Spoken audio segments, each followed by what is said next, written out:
धेनुकासुर, एक धेनुकासुर था, फल का बागीचा था, गधा था। धेनुका माने, धेनु माने गधा। तो न खाता था न खाने देता था, ताड़ के फल को न खुद खाता था न किसी को खाने देता था।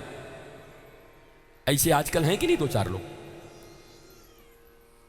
ऐसे हैं, बैठे हुए हैं लोग, अपने अमरूद का बागान लगा के बुढ़ा बैठा हुआ है, मरने वाला है, न किसी को खाने देता न खुद खाता।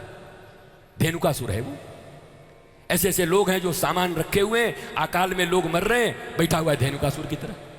धेनुकासुर आज भी हैं। धेनुकासुर का उद्धार किया, कालिया का उद्धार किया, कालिया नाग का। अभी सब टीवी पे तुमने बहुत देख लिया है, डन डन डन डन नाच रहे हैं 100 फना पर। कुल मिलाकर के भगवान ने कालिया का वध नहीं किया। कालिया कौन है? काम है। बोला काम का वध नहीं करना है, काम का वध हो जाएगा तो हमारा सृष्टि रुक जाएगी। बोला काम को नियंत्रित करना है। तो जो ये पूरे के पूरे यमुना को काला बना करके रखा है, निकल यहां से, जाकर के कहीं और रह, ताकि गैया पानी पी सके, लोग पानी पी सके। कामना को मारते नहीं है, कामना को नियंत्रित करते हैं। जैसे गंगा जी अपने 2 धारे में बहें तो अच्छी हैं, धारा तोड़ दें तो बाढ़ आ जाती है। वैसे धर्म अर्थ काम मोक्ष, काम जरूरी है, पर धर्म और मोक्ष के किनारे में बहना चाहिए, इतना ही अंतर है। उसके बाद वेणु गीत बचाया, गोपी का चीर हरण किया है भगवान ने। चीर हरण का अर्थ है उस समय भगवान की उम्र 8.5 साल की है।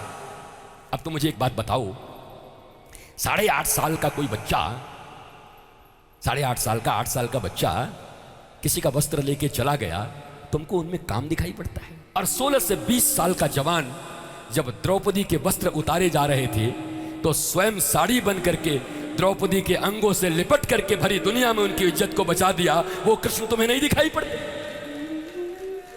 तुम्हारी बुद्धि में भांग पड़ा है? भारतीयों को क्या हो गया है बताओ? 8 साल के बच्चे पर कहते हैं चीर हरण कर लिए महाराज जी आपके ठाकुर जी ने।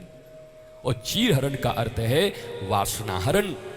गोपियों की तैयारी हो रही है, जिन गोपियों के साथ भगवान को महारास करना है, अर्थात जो जीवात्मा परमात्मा से मिलने के योग्य है, जो समर्पित होने वाली है, उसके वासना का हरण करके उसको उपासना देते हैं। चीर का अर्थ वासना होता है, वासना का हरण किया है।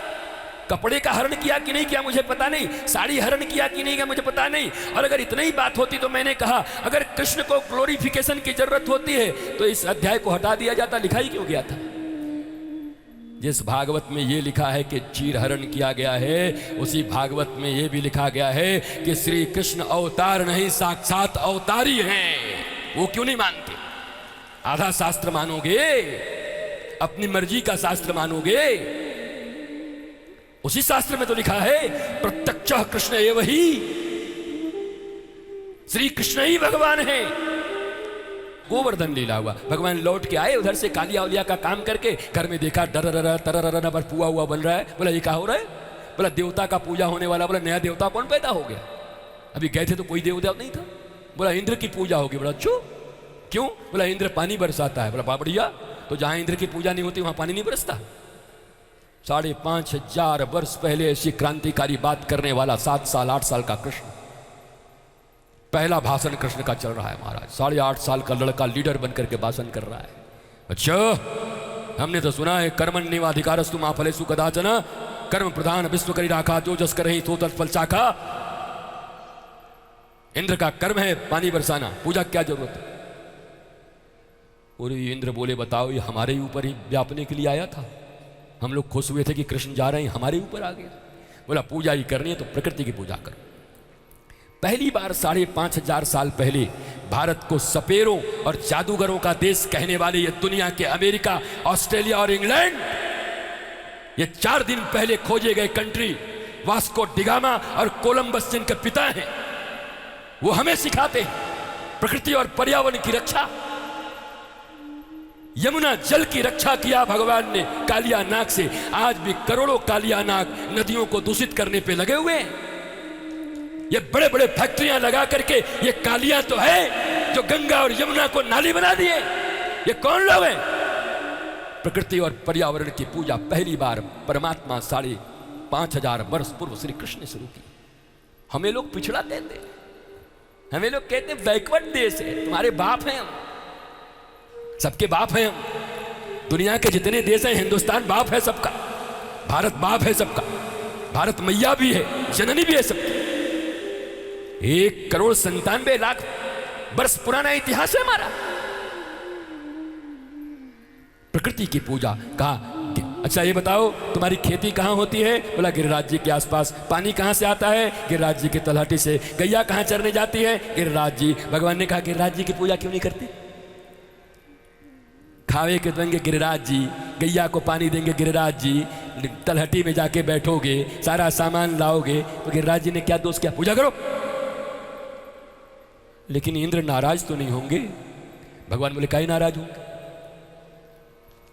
इंद्र का काम है, वो भगवान देवताओं के राजा हैं, भगवान के अधीन हैं, वो भी ईश्वर के अधीन हैं। उनका काम है जल बरसाना, प्रणाम नमन कर लेना, पर प्रत्यक्ष की पूजा करो। इंद्र का दर्शन कभी किया? बोला नहीं। बोला तो चलो फिर हम आज दर्शन कराते हैं गिरिराज जी का, तुम प्रत्यक्ष देवता का पूजा कराते हैं। ठाकुर जी का खुद ही खावे का मन था महाराज। गिरिराज जी खुदे बन के सब खा गए, डकार गए महाराज ठाकुर जी, इतने तेज तर्रार है हमारे ठाकुर जी। ले गए। अब श्री कृष्ण ने कैसा प्रवचन किया होगा? 8 साल के बालक ने बरसों से पुरानी चली आ रही परंपरा को तोड़ दिया। क्या दिव्य ओरेटर होंगे, मोटिवेटर होंगे श्री कृष्ण, क्या मोटिवेशनल स्पीच देते होंगे भगवान, बताओ। सब बोल नहीं कृष्ण ठहरी, गोविंद ठहरी, लाला ठीक कह रहे हो, लाला ठीक कह रहे हो, लाला ठीक कह रहे हो। गिरिराज जी की पूजा आरंभ हुई, भोग पे भोग लगते गए। और ठाकुर जी ने क्या किया? एक रूप से तो भोग लगाने वाले बन गए और एक रूप से गिरिराज जी के ऊपर चढ़ के मूंछ बना करके बोला लाओ, और जितना बना के लाए थे खाते गए, खाते गए। मधुमंगल कह रहा है तेरा देवता है तो बढ़िया, लेकिन खाता बहुत है, प्रसाद को छोड़ेगा कि नहीं? मधुमंगल को खाने की चिंता लगी रहती थी। माँ ठाकुर जी सब खा गए। और ये बोला तेरा देवता तो एक बात में बड़ा पेटू निकला भाई, इंद्र को भोग लगाते थे तो सब जगह प्रसाद बंटता था, ये तो खुद ही सब खा गया। गिरिराज जी ने कहा जाओ अपनी अपनी गाड़ियों को चेक करो फिर से। जब अपनी अपनी गाड़ियों को देखा, जिस गाड़ी में भर करके लाए थे, तो जितने पकवान बनाए थे उससे 100 गुना ज्यादा पकवान और गाड़ियां वहां खड़ी मिली। बोला मैं गिरिराज हूं, एक बार जो मेरी शरण में आता है उसको भर देता हूं मैं महाराज, दे देता।